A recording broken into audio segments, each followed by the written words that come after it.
What do you do when the stars go out? They will, you know. They always do. Stars set like the sun. They too have their twilight of starlight, their dusk.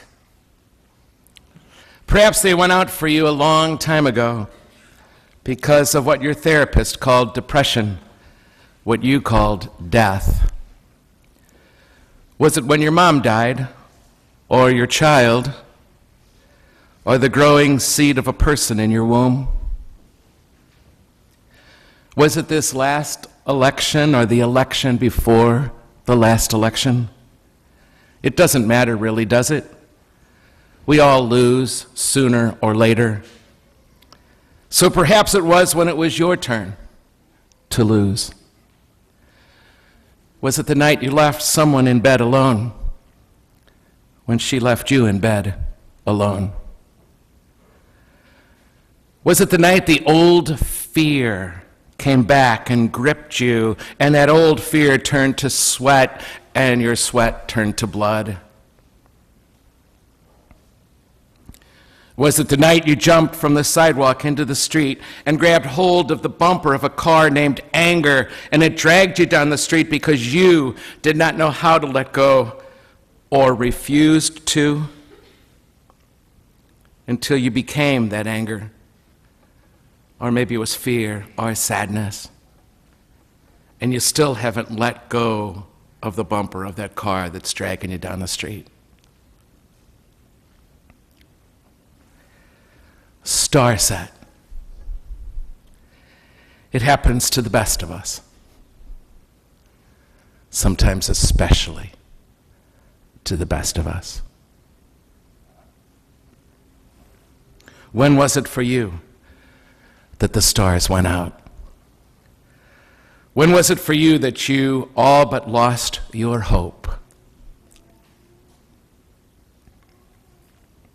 It happened to the people of Israel in what we call their captivity, of which the prophet speaks, until one of them, a prophet they called him, Isaiah they called him, held his fist high and shook it against the darkness, whose hopes and dreams and fire were enough to pick up one of those stars and toss it into the air so that they could see it again, who could see by the light of his words that even though they were captives in a captive land, they would be free again.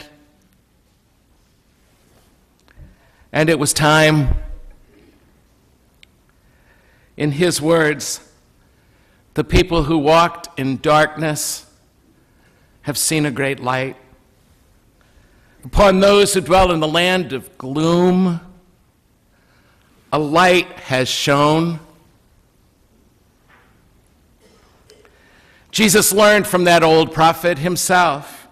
Jesus learned from that old prophet how to take one of those barely glowing stars and throw it higher and higher until it lit the sky once again for his people. That there was a different kind of freedom that no captor could ever take from them. The freedom to love, the freedom to receive love, which is their joy. And when Peter and Andrew were in that night, and the stars had set for them, and their hope had set with the stars, Jesus tossed that star that was his hope so high that they saw it, and it gave them hope and gave them something to do, and it gave them a lot of what had long ago died in them. Jesus had a good arm on him, they said. He tossed that star so high, and it became so bright that they called that star the sun. What they saw from this new light was a world already beginning to unfold, a new way of being in the world and being together. And that perhaps explains why these two, Peter and Andrew, took such a dramatic turn on the shore that afternoon. They were looking for something they didn't even know they needed. And when they met him, they watched him, and something stirred in them for the first time. And they became star-struck star throwers. They spent the rest of their lives throwing light into those dark skies so that the captive ones could begin to see. Nice arm he had. And for the last 2,000 years, the successors of Peter and Andrew have learned in season and out to throw that star high for us so that we can find for ourselves reasons to hope. To hope in our day, no matter the exiles, no matter the captivities in which we find ourselves, we might have hope again. Every day, my friends, every day you will meet someone for whom the stars have set. Every day you will stand somewhere where someone will have lost something or someone. Someone who is having a really hard time finding their way when those tiny lights were always just enough for them to find their way. In the Old Prophet and in the New, Jesus, we have been taught to hope, even when there's no logical reason at all to hope. That Old Prophet and the New have taught us how to throw, how to take that dying light and throw it so high over our friends, over our families, over our city, over our church, over our school, even over our own heads, so that those who have lost meaning and wonder will begin to see and wonder again that there's so much to live for, so much to work for, and so much worth dying for.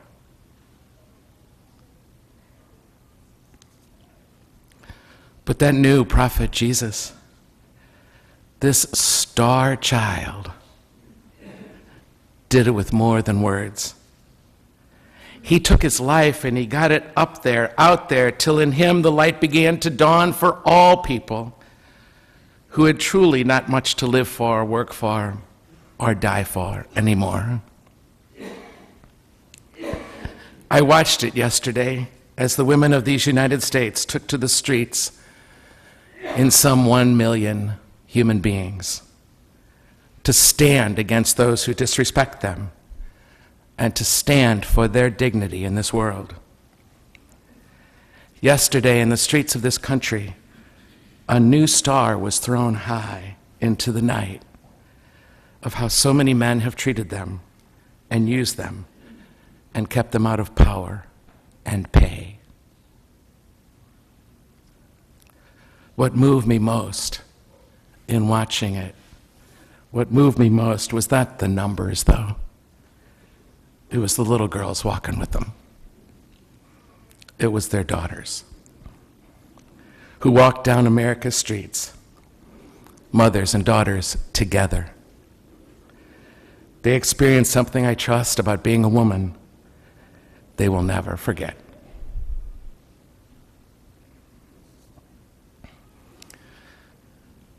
My friends, there are so many around you all the time who are in their own personal captivities.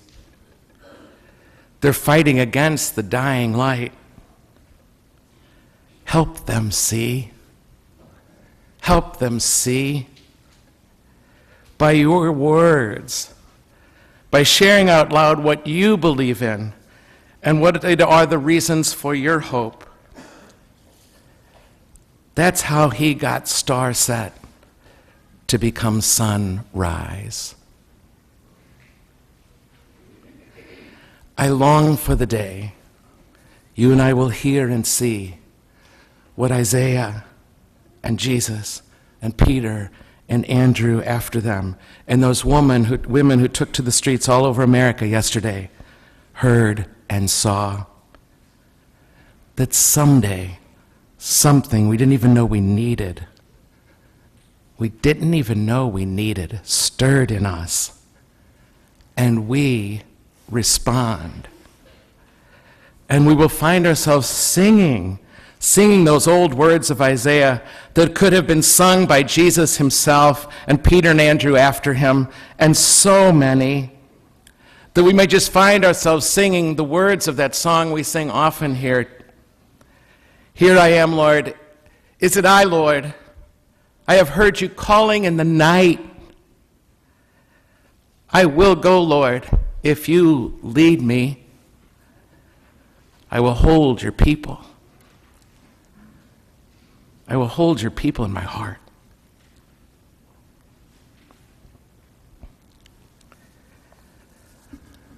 What do you do when the stars go out? Become light. You become light. Light tossed high into the night sky. Just love. Just love. Love more than ever. And love till there's nothing left of you. That's what makes light for people. And trust me on this one. You will be, for those you meet in their night, a new star rising. A new reason. So that people, our people, all people, can get up again for a new day, no matter the night.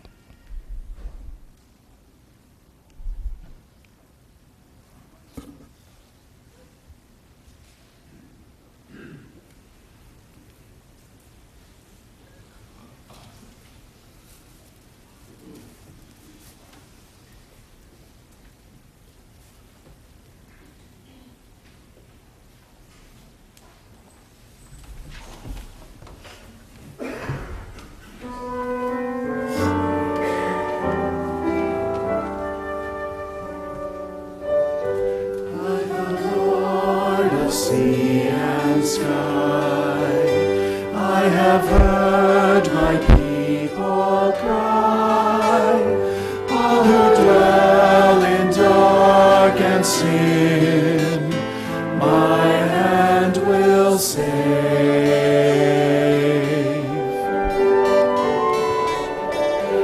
I who made the stars of night, I will make their darkness bright.